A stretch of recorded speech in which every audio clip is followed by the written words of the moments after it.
Yaponiyalik mashhur Kardon Atsumiyazakining mono jumlasini to'limi yaxshi ko'raman. Hayot xuddi qabrga qarab ketayotgan poyezdga o'xshaydi. Biz bu dunyoga apriydi bo'lgankanmiz, bu poyezdning yo'lovchisimiz.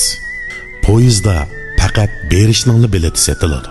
Qaytib kelishning bileti setilmaydi. Biz bu safarimizda nurg'un odamlar bilan safardosh bo'lamiz. Jumladan ota-onamizmi biz bilan safarga chiquvchilardir. Vaqtning o'tishiga agishib, biz bilan safardosh bo'lgan nurg'un yo'lovchilar o'z bekatlarida bir-birlab tushib qolishadi. Bularning ichida bizni so'yadigan, so'ymaydiganlarmi bor.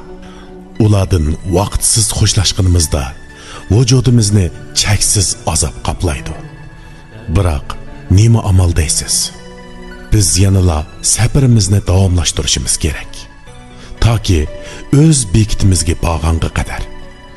Shunga bu qisqagina hayot safarimizda bir-birimizni qadrlashimiz, mehr-muhabbat bilan go'zal aslimalarni qoldirishimiz, suyib, suyilib yashashimiz kerak.